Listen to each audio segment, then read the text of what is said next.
Olá, pessoal, sejam todos bem-vindos a mais uma edição do nosso CMI Podcast. Esse mês de outubro, vamos falar do câncer de mama e outros cânceres, né? Em virtude do Outubro Rosa, que a gente sabe que é um mês de conscientização, que o governo federal utiliza essa simbologia do rosa, porque é um câncer que acomete o maior número de mulheres. Então, para começar esse nosso bate-papo e abrindo essa série de podcast especial, hoje nós estamos recebendo a doutora Raquel Quintão, que é geneticista. Isso. Eu quero agradecer a sua disponibilidade de vir e falar, pessoal, que é raro. Nós temos 407 geneticistas no Brasil, é a especialidade com o maior número de profissionais na área médica e nós temos uma aqui pertinho da gente, né? Primeiro, deixar claro que nós temos uma geneticista aqui na região do Vale do Aço, que atende inclusive em Ipatinga, e que vai desmistificar, dentre outras coisas, a importância da genética no diagnóstico precoce de várias doenças, dentre elas alguns cânceres, não é isso, doutor? Seja bem-vinda, doutora. Obrigada, Elise. Eu que agradeço a oportunidade de estar aqui. Eu acredito muito na informação, né? Até como ciência, a informação tem que vir clara e ser palpável para chegar perto das pessoas. E espero que a gente possa fazer isso hoje. Que bom. Raquel, para começar, conta para a gente o que te motivou a escolher a genética como área de especialização. Eu acho que duas coisas. Juntando as minhas habilidades, eu tenho múltiplos interesses, então eu gosto desde a pediatria, desde a criança até o idoso, eu gosto de clinicar. E eu sempre tive um olhar para o futuro, sempre acreditando que sempre tem alguma coisa para a gente estudar mais. Eu sempre fui muito estudiosa, sempre gostei. E aí, quando eu fiz o primeiro ano de genética, primeiro ano de medicina, que eu fiz genética, não existia ainda a residência de genética, mas já tinha começado o projeto Genoma, e eu me descobri muito interessada com isso. Mas até então não tinha feito nenhum planejamento dentro da genética, fui cogitada para monitora. E quando eu me formei, que eu descobri que tinha residência de genética, eu falei, que bacana, agora eu posso fazer na prática. Eu posso clinicar, transitar por todas essas áreas e, ao mesmo tempo, estar constantemente me atualizando, estudando, com esse olhar lá no futuro. A sua especialização em genética tem quanto tempo? Bom, entrei em 2010 e terminei em janeiro de 2013. Então tem mais de 10 anos. Formada da residência, 12 anos. Quando você olha para trás, o que mais te encanta nesse campo, né, que é da ciência de forma prática para cuidar do ser humano? Uhum. É justamente isso, que é sempre um olhar para frente, sempre trazendo coisas novas. A genética, para mim, é uma das áreas da medicina que mais evolui muito rápido. E agora, com as coisas que a gente tem de inteligência artificial e etc., eu acho que isso vai vir muito mais rápido ainda. Então, coisas que você pensa, 10 anos em termos de ciência é muito pouco tempo. Sim. Né? E aí, 10 anos atrás, eu não tinha isso. E hoje, por exemplo, eu tenho tratamentos medicamentosos que antes eram só com recurso cirúrgico. Hoje eu tenho muita coisa profilática, eu tenho exames que a gente tinha só em nível de pesquisa. Às vezes a gente fazia vaquinha para custear um exame para o paciente. Dentro do hospital, a gente não tinha isso clinicamente, né? Então, por isso que a gente chama a genética médica genética clínica, porque tem os geneticistas biólogos esses aí são os que trabalham com laboratório, com essa parte de dentro da execução desses exames. E a gente já trabalha com paciente. Mas são médicos também ou são biólogos? Não. Esses são geneticistas não clínicos, né? Nós somos geneticistas clínicos, Sim. que é o médico geneticista. E aí a gente interessante. A gente trabalha sempre assim. Eu já te citei alguns exemplos aqui que a gente consegue ver, palpar a resolução e aquilo mudar na vida do paciente. Isso porque é isso que você falou. A gente está sempre pensando que é uma coisa de ciência de outro lugar, que não é consultório, né? Talvez a gente, de uma forma geral, o consciente coletivo, tenha essa coisa na cabeça de que a genética é coisa de laboratório, porque os filmes de Hollywood, eles, quando é filme assim de ficção científica, eles tratam a genética, você tem muitas imagens do genoma humano. Muito. E de uma forma que não é palpável, que não é diária, como você atende diariamente pessoas que, por meio de aconselhamento genético ou de consultas, Sim. conseguem. Eu vou te dar um exemplo de filme, que eu até recomendo. Eu falava isso muito na faculdade, com os alunos do primeiro período da Faculdade de Medicina. Você já ouviu falar do filme, ou já assistiu o filme Gattaca? Não. Ele mostra isso, essa visão que eles têm do hollywoodiana, mas é uma discussão muito bacana, que até hoje ela é atual. Você vê isso na prática, um spoilerzinho assim, só o começo do filme, o que a gente faz com o teste do pezinho, eles fazem com a genética na hora que a criança está nascendo. Então, a criança está lá nascendo e o pai já olhando, é o resultado genético.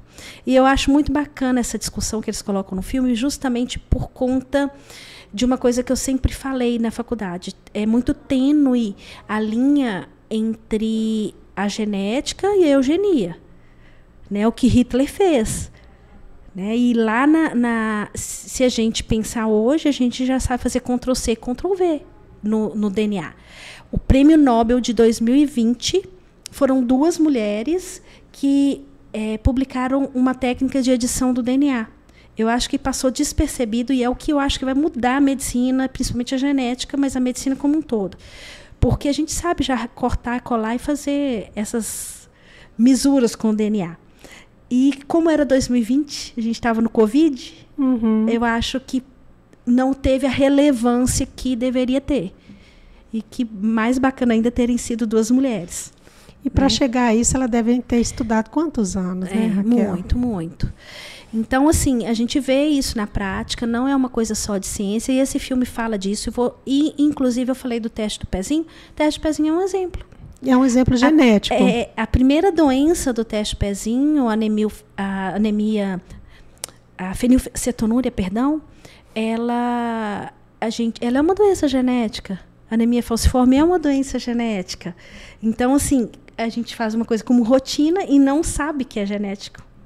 Né? Então, e o tratamento, a gente, é uma coisa assim, bacana. Para que eu vou fazer um exame genético se, entre aspas, não tem cura? A gente não faz o teste do pezinho? É um exame genético. Entendeu? Eu não preciso de estar lendo o DNA. Isso aí, se dependendo do que for, a gente leva para leitura. Mas eu faço com substâncias químicas no sangue. Entendeu? Então, todo exame genético é um exame de sangue? A maioria, né? Mas pode ser feito numa peça de tumor, pode ser feito por saliva suave, tá? Por conforto. A gente tem alguns critérios, por exemplo, se o paciente está em quimioterapia, está com leucócito baixo e tudo, aí a gente escolhe uma ou outra via. Tá? Eu tinha uma criança que tinha defeito de membros, tá? E aí o bracinho era curtinho e não estendia. Então, era muito difícil colher sangue dessa criança. Essa aí eu pedi para ser por suave, aquele cotonete, que é o famoso cotonete. Ficou muito conhecido na época da Covid, né? Hoje é possível mapear nossos genes e identificar o risco de algumas doenças, né?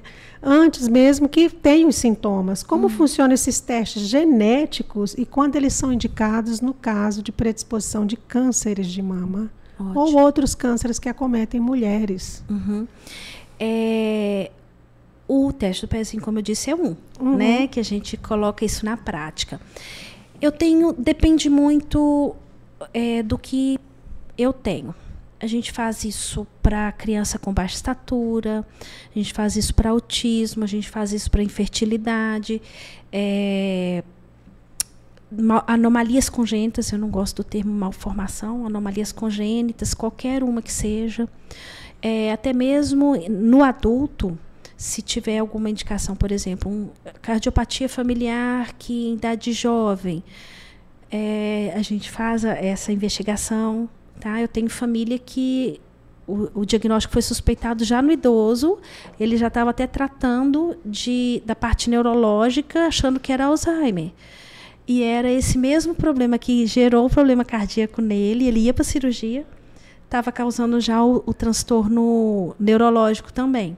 E aí a gente foi puxando para a família, os familiares, para entrar com a medicação, porque a medicação para esse tipo de doença, que no caso era a amiloidose, ela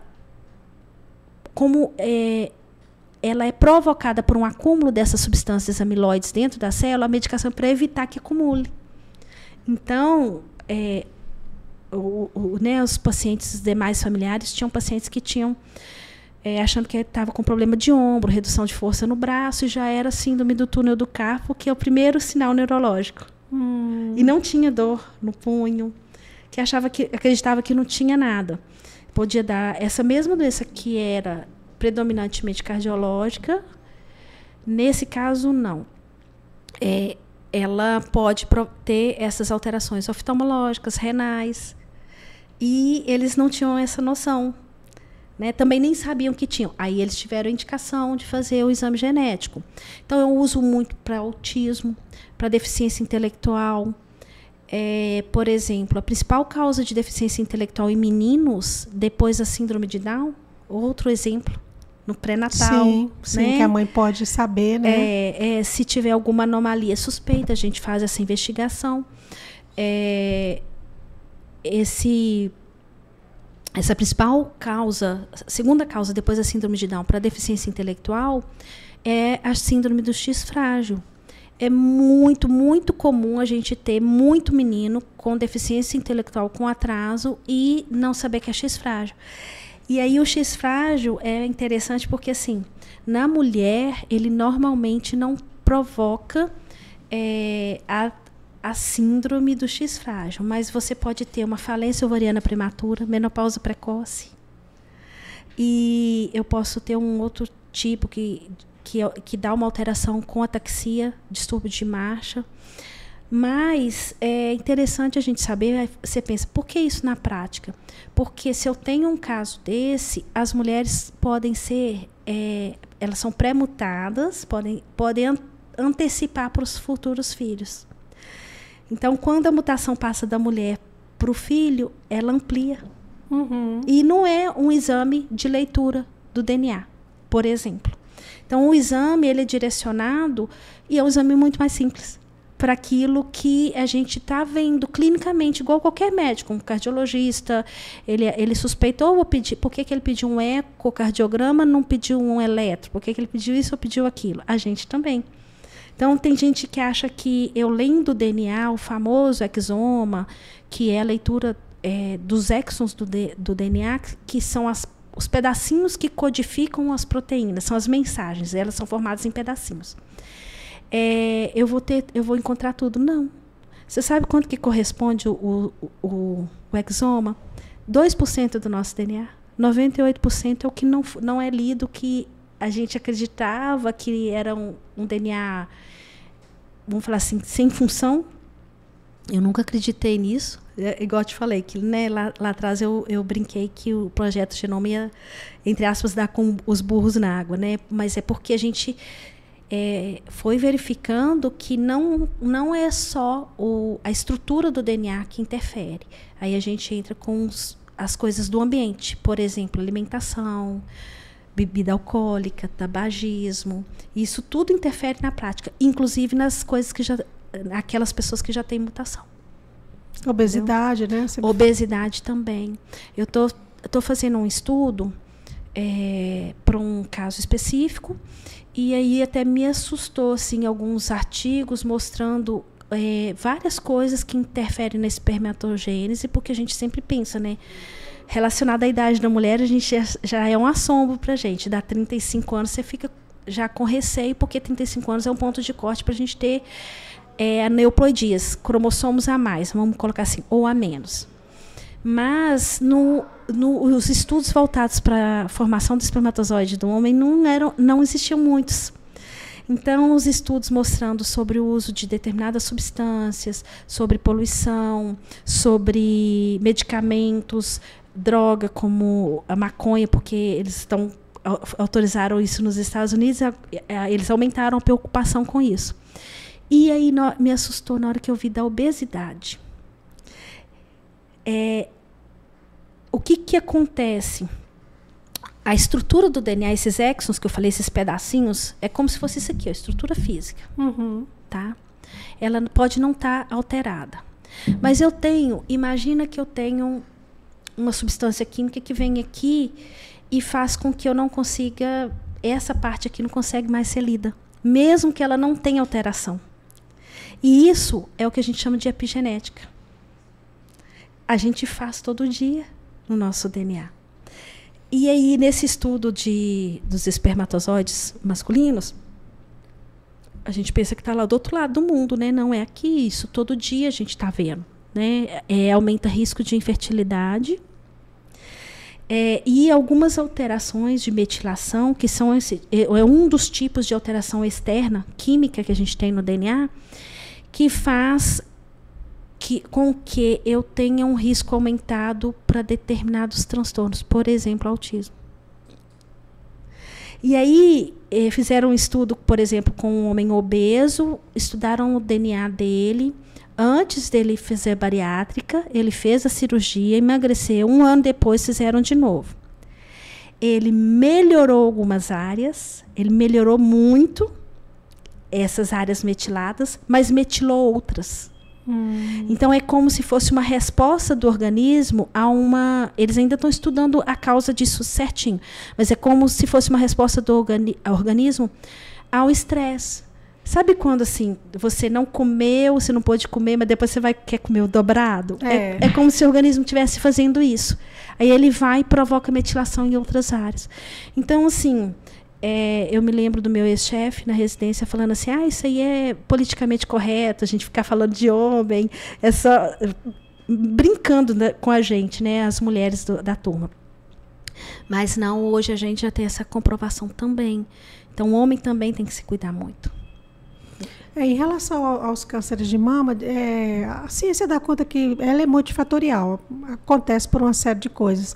Mas o fator da hereditariedade ainda é de 5% a 10%. Eu queria perguntar para você se é de fator genético e de que forma a genética pode auxiliar uma mulher. Né? Ficou muito conhecido depois do caso da Angelina Jolie, que veio a fazer o exame genético, detectou aí, por meio da genética, que teria mais chance de desenvolver e retirou as mamas, né?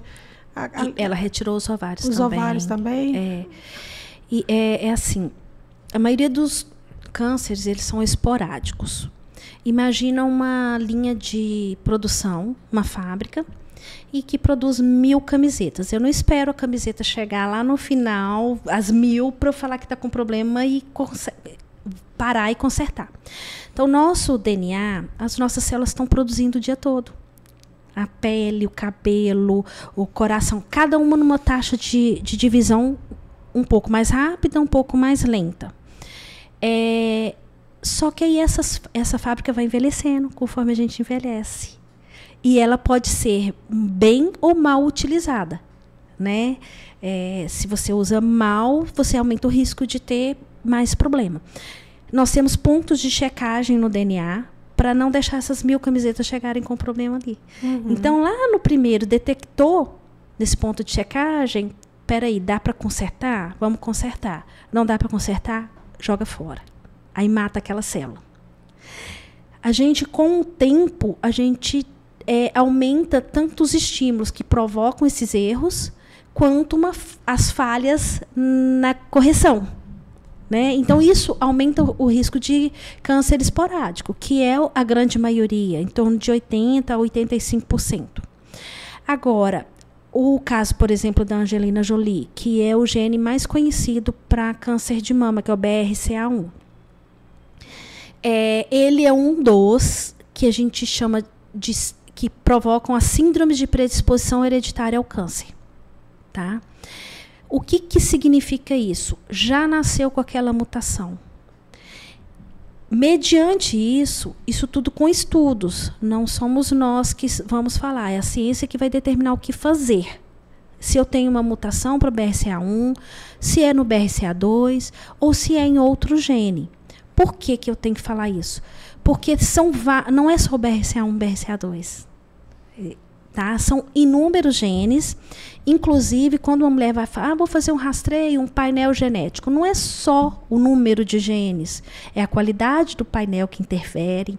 Eu tenho genes que eu já conheço. Lembra que eu falei que são só 2% do DNA, né? Essas regiões. A gente faz a leitura dos exos. Eu tenho genes que eu tenho mutação do lado de fora, na região promotora, que eu chamo de interruptor, que é como se fosse um liga e desliga do gene. Então, eu posso fazer a leitura, o gene está lá bonitinho, mas de onde está vindo isso? Está vindo da região promotora. Então, tem genes que a gente, sabendo que já tem alterações aqui do lado de fora, eu tenho que fazer esse tipo de leitura. E não é todo painel que faz, não é qualquer painel que faz. É um bom painel de um bom laboratório que vai ver isso para a gente. Eu tenho que atentar, né, puxando um gancho de uma pergunta que você fez, quando que eu vou pensar em predisposição hereditária ao câncer? Né? Quando que eu vou pensar em uma doença genética? O câncer hereditário, eu tenho algumas pistas para poder atentar. Os que realmente aumentam para câncer de mama, BRCA1, BRCA2, mas eu tenho outros. Esse TP53 que eu comentei, que é um gene que a gente tem uma alta incidência dele mutado aqui no Brasil. Eu gosto de comentar esse caso porque foi uma mulher, uma brasileira que fez esse estudo. A gente tem uma proporção muito aumentada de Minas Gerais para baixo em relação ao mundo. Principalmente a ponto de chegar no Paraná, no mundo é 1 para cada 5 mil casos, no Paraná é 1 para cada 300. E esse gene é um gene guardião do DNA. Então, só da gente falar guardião do DNA, você já pensa. Ele vai provocar só um tipo de câncer? Não, ele pode provocar câncer em várias outras regiões. Tá? Ele tem alguns tumores característicos, mas aí eu penso nele quando? Quando eu tenho tumor em idade jovem, quer seja criança ou não, câncer de mama menos de 50 anos. Quando eu tenho mais de um tumor na mesma pessoa, às vezes a mulher tem numa mama, tem na outra, na mesma mama, só que não foi metástase, não foi de um lugar que saiu para o outro. Um começou aqui, o outro começou aqui. É um indicativo. Quando eu tenho vários casos na família e quando eu tenho, por exemplo, vários outros tipos de tumores, mesmo que não tenha correlação. Tá? Então, eu fiz um diagnóstico uma vez, essa história é interessante, que foi numa live que eu fiz, eu dei essas mesmas dicas, a esposa atentou para esse caso e juntou as pecinhas. Essa pessoa, né, o esposo não tinha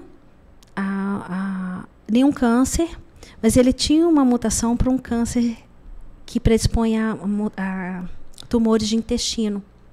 Só que aí a gente pensa, o que eu vou fazer então? Tem um monte de rastreio, coisas que tem que acompanhar, mas, por exemplo, essa mutação nesse gene predispõe a um tipo de síndrome que a gente chama de síndrome de Lynch, que é síndrome de predisposição hereditária ao câncer. Ela aumenta muito para câncer de intestino, mas aumenta para mama também. Aumenta para, mais raro, pele, alguns outros, e vesícula biliar, urotelial, menos, mas até sistema nervoso central. E agora o interessante, aumenta mais de 60% câncer de endométrio. Então, quando a mulher tem um tumor, isso é muito importante a gente saber se é colo ou endométrio. Quando chega um paciente para mim, não, ela tirou o útero, mas foi colo ou foi endométrio? Porque, e aí você pensa em termos de rastreio, né? O rastreio recomendado é anual, mas você pode fazer semestral, depende da paciente, né? Da condição de vida, um monte de situações. Com ultrassom. Agora, olha quanto que você poupa de sofrimento para essas pessoas, de vir a desenvolver um tumor que só vai descobrir mais tarde.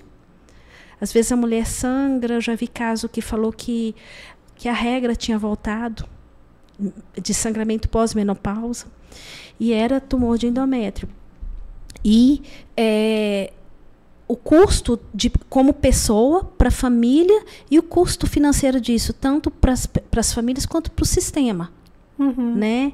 Então, é uma coisa que é uma troca muito... Vale super a pena. Né?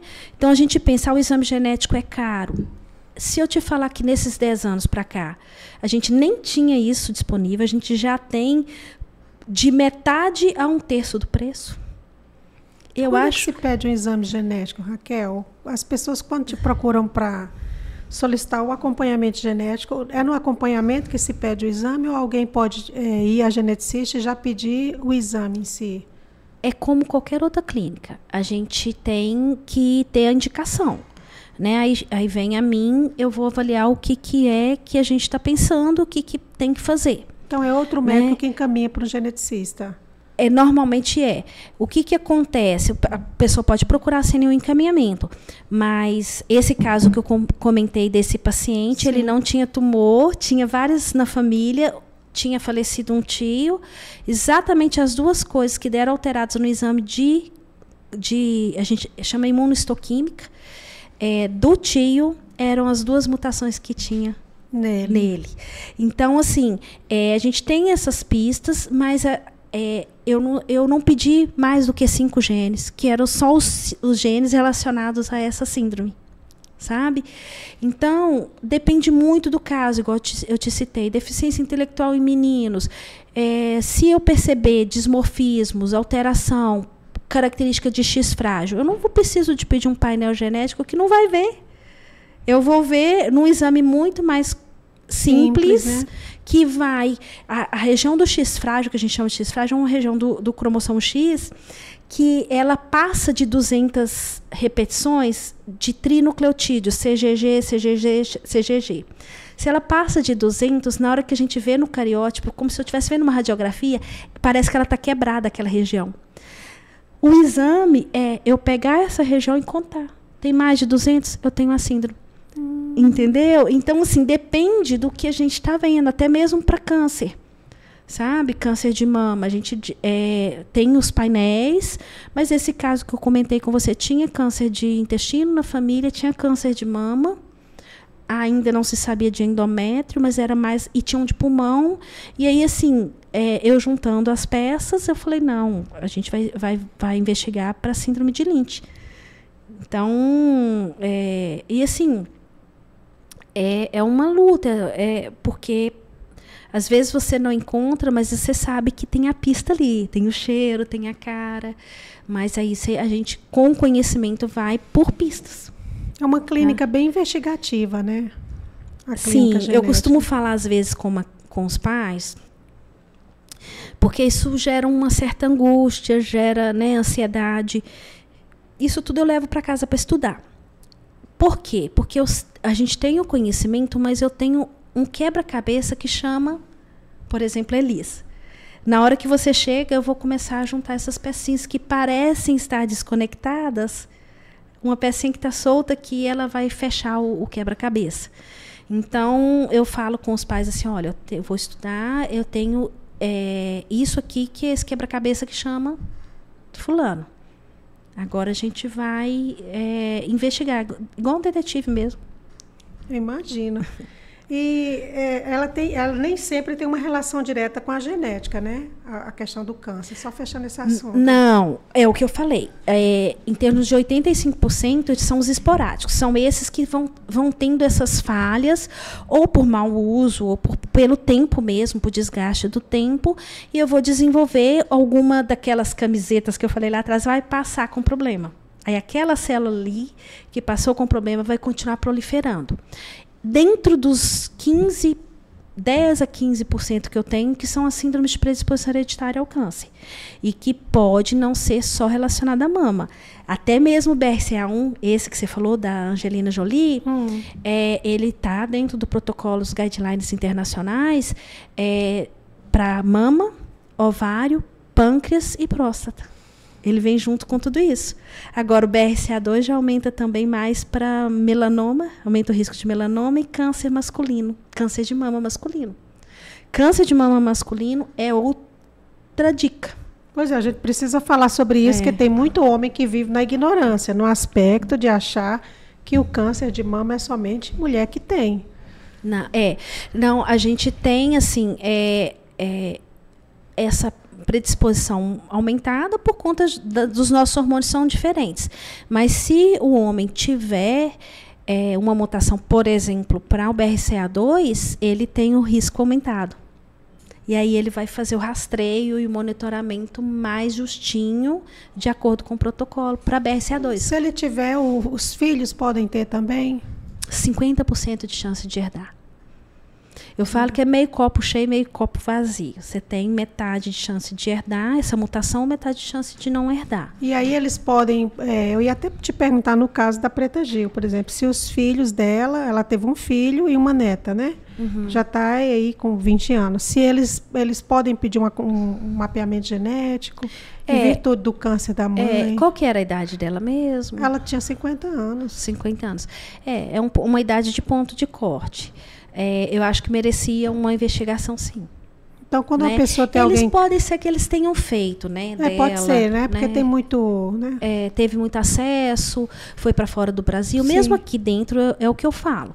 Eu estou aqui no Vale do Aço por opção de vida. Eu sou daqui, sempre quis fazer o que eu fazia lá em Belo Horizonte aqui. Eu tinha paciente até do Vale do Jequitinhonha. Então, a doença genética, ela não escolhe cor, não escolhe classe social, nada, né? Localização, mas o que eu estudo aqui, eu acesso coisa que eles acessam do outro lado do mundo.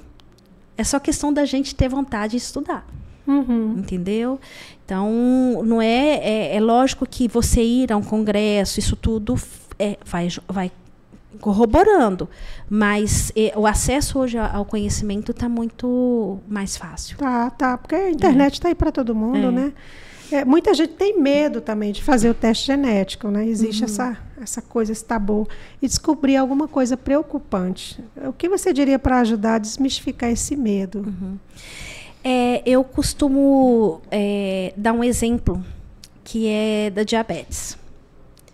Há 30 anos atrás, a gente não tinha laboratório nas ruas, né? Descobria que tinha diabetes quando já estava morrendo dentro do hospital. Ia fazer o exame de sangue no hospital. A diabetes não tem cura, mas tem tratamento. Controle, né? Então, assim, para que a gente faz um exame de rastreio de glicose? Para descobrir se eu tenho diabetes ou se eu tenho predisposição, tá? Eu tenho alguns exemplos que mudaram a vida da pessoa, e eu ainda acredito que o conhecimento ele transforma tudo. É lógico que não exime de sofrimento, mas a gente ficar omisso também não significa que o sofrimento não vai vir. Sim. Né? Então, assim, a partir do momento que eu conheço, mesmo que não existe a cura naquele momento, existe tratamento. E eu costumo dizer para um diabético, eu descubro a cura para diabetes, um medicamento, daqui a 5 anos. Mas a pessoa tem que chegar lá com um rim bom. O que você prefere? Você está tratando agora, você vai chegar lá daqui a 5 anos, plausível, perfeitamente plausível de ter a cura para diabetes. Né? Mas então eu tenho que chegar bem, para eu continuar vivendo bem. Da mesma forma, a genética.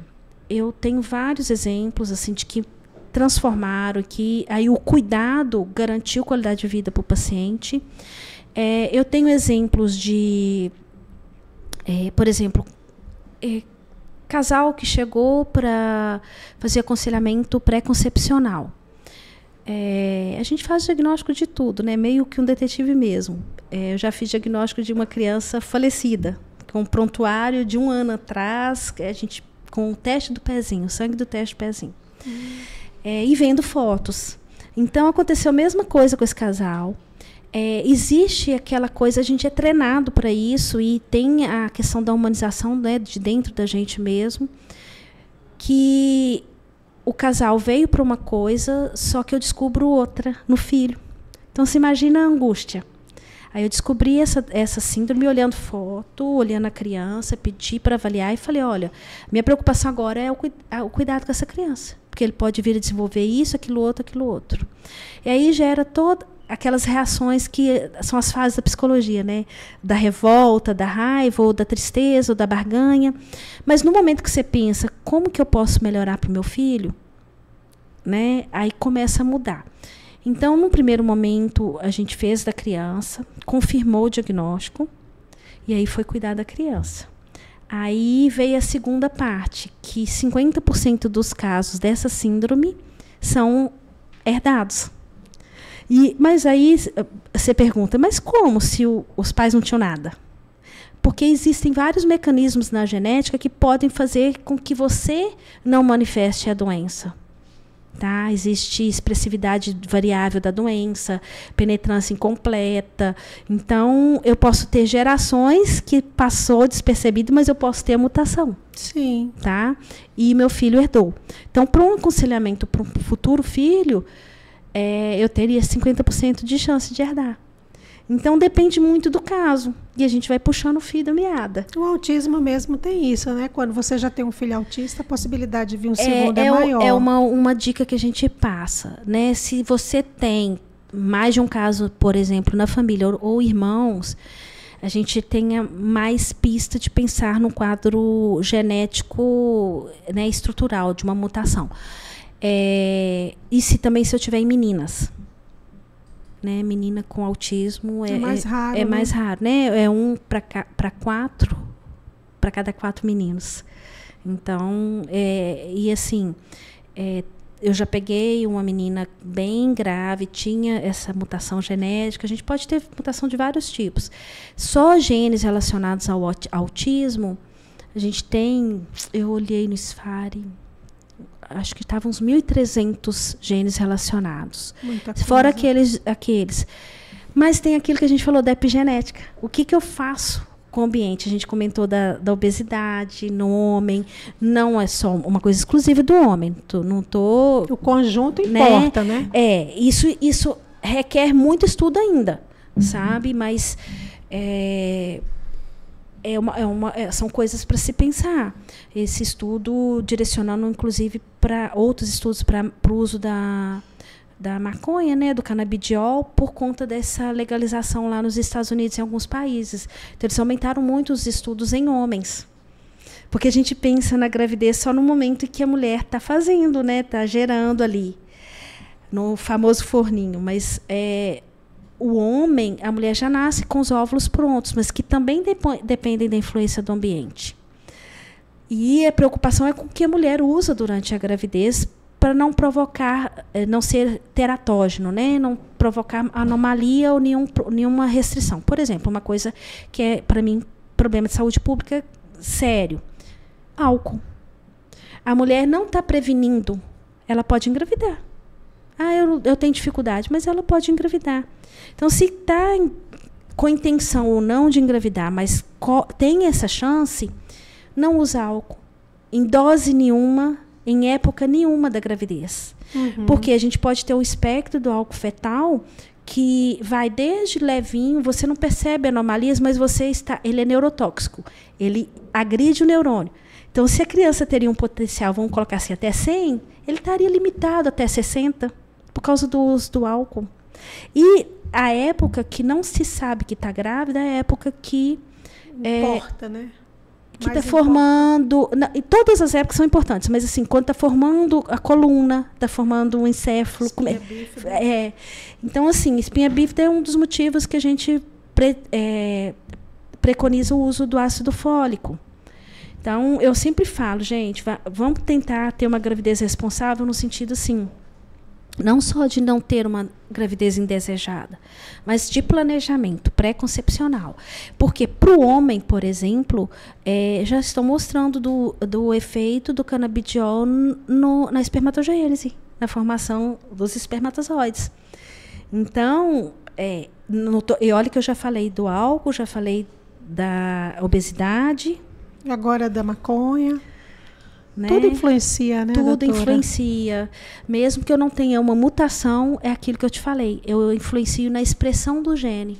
Eu ligo ou desligo, eu abafo ele, ou eu aumento a expressão dele. Raquel, a genética, ela já está no SUS? Nós temos, além do teste do pezinho, tem outras coisas que são disponibilizadas, outros exames pelo SUS, ou ela é extremamente particular, é de iniciativa do próprio paciente? Ela existe nos centros de referência, tá? Que são pouquíssimos no Brasil. É uma coisa que eu conversei desde que eu vim para aqui, mas aí quando eu cheguei, começou o Covid. A gente tem uma região com tudo para a gente ter um centro de referência. E o agravante é que a gente tem a lei, né, a portaria 199, que prevê a atenção integral às pessoas com doenças raras, com verba direcionada para isso. Então, a gente depende de vontade. Sabe? É só da vontade. Não é. A gente tem verba prevista, a gente tem formatação desses centros de referências, todo já programado, para a gente direcionar. E, assim, quando a gente fala de doenças raras, né, porque 85% das doenças raras são genéticas, né, a gente pensa que é raro, né? Eu já te citei um monte de exemplos. Uhum. Eu vejo isso toda semana. Então, é raro a gente encontrar, não digo o geneticista. O geneticista, né, acha muito, eu né? vejo isso muito. Mas é raro que determinado especialista, eu falo que os especialistas, a gente tem, um dos pilares do pezinho, do banquinho da genética, é a interface com essas especialidades. Então, muitos pacientes vêm das especialidades e eu encaminho para muitos. Porque se eu sei que é uma cardiopatia, que todo mundo pensava que era uma doença que só provocava cardiopatia, não, eu já encaminhei para neurologista, já estou vigiando rim, já estou vigiando retina. Então, eu preciso dessa interface. E onde que a gente faz isso? Num centro. As crianças, por exemplo, com autismo, elas ficam soltas. Por exemplo, X frágil. Eu faço um diagnóstico de X frágil, eu tenho que ver as mulheres da família. Uhum. E esse povo está aí. Sem essa referência e sem esse cuidado, né? Dá para ver nos meus olhos, eu sou apaixonada com a genética, e eu falo assim, a gente tem que atentar para mesmo que a gente vê muitos conflitos de família, mas todo mundo está dentro do mesmo ambiente, do mesmo pacote, né? Então, você quer ver um outro exemplo que a gente estava falando, diabetes. É multifatorial. Eu tenho diabetes mellitus tipo 2, eu tenho outros tipos, né? Eu tenho A1. A1, ela tem mais predisposição à mutação genética, né? O fator genético da mutação, ela é mais gritante. A tipo 2, eu tenho uma família inteira assim. Mas você pode olhar, eu tenho a predisposição genética, mas eu tenho o quê? A epigenética, o ambiente. Você pode olhar que são famílias que, às vezes, é de gente obesa, sedentária, são de maus hábitos, de hábitos de comer muito, consumir muito carboidrato, refrigerante, etc. Então, assim, beber bebida alcoólica.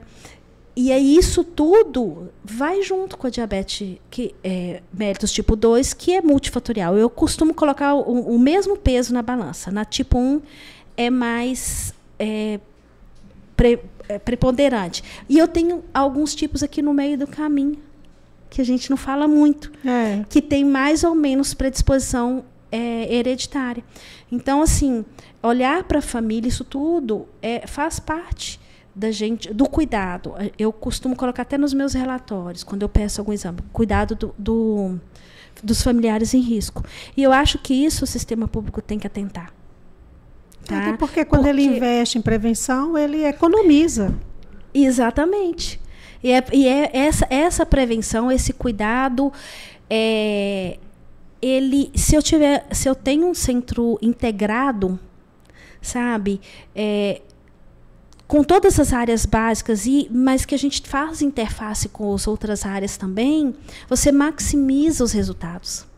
Os pacientes não ficam perdidos sem nenhuma referência. O mais próximo da gente é em Belo Horizonte, o centro de referência? É em Belo Horizonte, no Hospital das Clínicas. É difícil mesmo, né? E a lista, a fila de espera é grande. Então, às vezes, coisas que a gente poderia resolver mais cedo e que tem que ser resolvida mais cedo, a gente não consegue chegar antes disso. E é o que eu te falei, os exames eles tendem a baratear cada vez mais, e eu acho que é um lucro para o sistema público. Sim. A gente Uma vez que você descobre e trata no início, é bem melhor do que os problemas que vêm. Ter o cuidado do próprio paciente, dos familiares em qualidade risco, de vida. Qualidade de vida. Então, assim, é um custo que, se você colocar no papel, isso que eu te falei, a síndrome de Lynch aumenta mais de 60% para câncer de endométrio. Um ultrassom, hoje em dia, qual que é o custo de um ultrassom transvaginal? Deve ser R$100 e poucos. Entendeu? Então, se a partir do momento que eu detecto que essa pessoa tem, ela vai fazer esse rastreio. Né? Não vai ter esse risco de vida. Não vai, se deixar essa pessoa passar por isso e ainda ter um câncer, que a gente poderia estar monitorando com ultrassom. Muito simples. Que fosse uma vez por ano. Entendeu? Então, assim, não ter... O medo a gente tem do desconhecido. A genética ainda é uma área muito desconhecida. Até mesmo para alguns colegas. Tem muita gente boa, com a cabeça aberta, que vê isso. Mas não é uma coisa real. É uma coisa de mesa de consultório e estudo de livro mesmo. Eu fico imaginando como deve ser difícil para você, que entende, inclusive, dessa parte mesmo física do DNA, né? Física que eu falo assim, de saber onde é que está cada pecinha, numa consulta, para trazer esse linguajar para os pais, ou às vezes para a pessoa que está fazendo o aconselhamento genético. É uma coisa que eu tenho sofrido bastante. Por quê? É difícil entender e é difícil explicar a genética. E olha que eu sou bem didática. Não, você entende, né? Tudo, né? Mas, assim, às vezes, literalmente, eu desenho, sabe? Na consulta. E aí, quando eu vou transcrever isso para um relatório, é outro tipo de sofrimento, porque eu tenho que colocar a questão técnica, mas eu tenho que colocar a questão prática, legível também, o que fazer. Isso aconteceu por conta disso, o que eu vou fazer com cada coisa. Então, assim, e é tudo individualizado. Porque até mesmo, por exemplo, para o câncer. Isso é muito legal, que é a proposta da medicina no futuro, né, personalizada. Eu tenho uma mutação no mesmo gene. Por que uma mulher, ela trata com um medicamento, responde melhor do que a outra, que tem o mesmo tipo de tumor, no mesmo estágio, e ela não tem a mesma resposta ao tratamento? Porque ela pode ter mutação no mesmo gene, mas são mutações diferentes. Então, a tendência é a gente direcionar, é personalizar. Eu tenho vários casos. Essa síndrome que eu comentei desse casal, é uma síndrome que, para a gente, é bastante conhecida, a síndrome de Noonan. Eu tive uma outra criança, tive 2 casos interessantes. Uma outra criança tinha tudo do fenótipo de Noonan, sentada. Eu falei com a mãe, eu não concordo, esse painel aqui não está certo. E aí eu vou atrás do laboratório, eu vou para olhar isso. E não era síndrome de Noonan. Eu falei, se a senhora está disposta a pagar? Aí ela pagou um exoma, e aí veio uma mutação num gene que não era de Noonan, que o Noonan tem mais, acho que, se não aumentou, 13 genes relacionados. Era uma mutação num gene que ele causava a doença que chama Noonan-like. Eu tinha certeza, clinicamente, o menino tinha Noonan. Só que o tratamento era diferente. E aí eu tive um outro, por exemplo, que teve Noonan. O PTPN11 é o gene que corresponde a 50% dos casos. Os outros 12 correspondem a menor quantidade. Eu tive um caso de um paciente com síndrome de Noonan, com uma mutação no gene que é um LTZ, que aumenta o risco de tumores neurológicos. Esse gene especificamente. A síndrome é a mesma. Com o que a criança chegou? Uma criança que veio do interior, a mãe comentando comigo assim, não, ele parou assim no ar, e aí a gente levou ele para o hospital, a médica falou, ele já tinha melhorado, falou que não era nada, era crise de ausência que ele estava tendo. E aí eu encaminhei rápido para o neurologista para olhar se por acaso esse menino não estava desenvolvendo tumor neurológico. Entendi. Entendeu? Na bainha do nervo. Então, coisas que parecem que estão não correlatas, é a mesma síndrome, mas aquele ali ele tem predisposição para isso. Então, por isso que esse conhecimento até do gene e da mutação específica do gene é importante, até principalmente para o tratamento de câncer e câncer de mama. A gente pode afirmar que o futuro da genética promete, assim, em termos de medicina personalizada, a prevenção de doenças como câncer? Sim, a gente já está nele. Nem, a gente então, nem é no futuro. Não, a gente tem... para cada... O pessoal da oncologia faz isso muito bem, mas a gente da genética que às vezes tem uma condição de direcionar um pouco melhor em relação à mutação específica. Eu tendo a mutação específica, a gente já tem correlação do tratamento específico, medicamentoso ou não, para aquela mutação. Sabe? Então, essa é a medicina personalizada. E principalmente para o câncer é muito importante. Eu gosto de dar um exemplo assim. Imagina que eu tenho um gene com 100 pedacinhos. Isso acontece muito com a fenilcetonúria, que é o exame do teste pezinho que eu comentei. Eu tenho que fazer a leitura até aqui, terminar o texto, mas eu falhei na última palavra. Você praticamente consegue entender tudo. Então, esse gene ele vai dar problema, mas nem tanto. Agora, se eu tiver uma mutação aqui, ó, no começo, que truncou essa proteína, ele leu, parou. Você não vai entender nada do texto. Né? Assim é no nosso corpo. Aí eu produzo uma proteína ou não produzo aquela proteína. Então, para a mesma doença, por exemplo, a fenilcetonúria, que o tratamento é dietético, você tirar a fenilalanina da alimentação. Por que eu tenho pessoas que podem com um pouquinho de fenilalanina e outras não podem nada na alimentação? Porque a fenilalanina ela é neurotóxica, né? Então ela vai degradando, a criança nasce, entre aspas, no uso do termo normal, e vai perdendo os neurônios, não é perdendo, né, em quantidade, vai lesando por conta de faltar essa enzima. E aí acaba agredindo. E aí uma pessoa que nasce sem deficiência intelectual vai desenvolver deficiência intelectual por ter aquilo ali na dieta. Isso tem no leite humano, no leite materno. Entendeu? Então, o tratamento é o quê? Uma dieta restrita, mais ou menos. Vai depender do tipo de mutação. Nossa, Raquel, eu vejo você falando e assim, fico encantada. Obrigada. Como para a gente é difícil e para você é tão simples, né? Eu gosto muito disso, gosto muito de estudar, mas assim, os desafios são muito grandes. Né? Os desafios na prática, você vê que o teste do pezinho nem tem tanto tempo, né? Assim, mas a gente tem que ir arregaçando as mangas e correndo atrás. Ainda bem, né?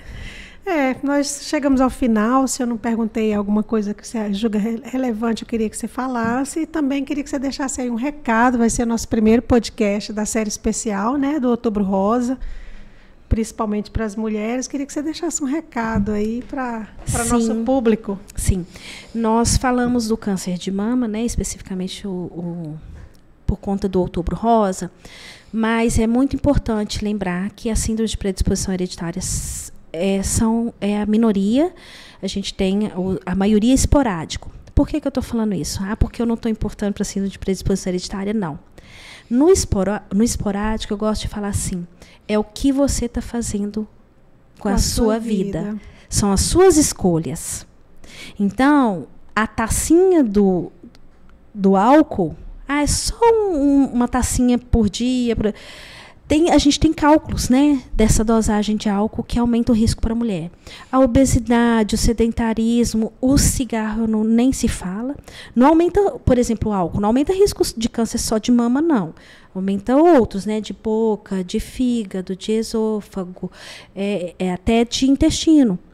Mas aquela coisa que a gente falou lá no começo da medicina oriental, que eu estava conversando com você, né, antes da gente começar, que quando eles falam de energia, eles estão falando disso, da epigenética. eu posso não ter a mutação do câncer, mas eu estou tratando esse DNA direitinho? Tá? Então não adianta eu cuidar de fora, só com a estética, com os procedimentos que, graças a Deus, agora tem, né, bastante, mas a gente tem que ter um olhar cuidadoso, um interior saudável. Tá? Então, isso tudo que pode interferir, alimentação, prática de atividade física, bebida alcoólica, obesidade. E uma outra coisa, bem lembrado, terapia de reposição hormonal com muita segurança. Tá? Ela é benéfica, que existe muito diálogo em relação a isso. Ela realmente trata a mulher uma fase que é de muito transtorno, que é a menopausa. Mas se não for com uma pessoa que vai te fazer com muita segurança, porque essas pistas, por exemplo, que eu estou te falando, eu já avaliei mulheres que vieram até mim para saber se poderiam fazer a terapia de reposição hormonal, porque tinham história na família. Ou elas já tinham tido o câncer, nem tem indicação. Mas se tem histórias na família, mesmo que você não tenha, pode ter alguma síndrome de predisposição hereditária ao câncer, contraindicado. Eu já peguei uma criança fazendo tratamento de hormônio de crescimento com a mutação para esse principal gene, o mais comum, né, para câncer de mama, BRCA1. Pedi para interromper na mesma hora. Então, assim, aí você tem o direito de falar, não, eu quero continuar. Mas aí o risco, eu tenho a obrigação assumir, de afirmar e falar, olha, o seu risco é esse.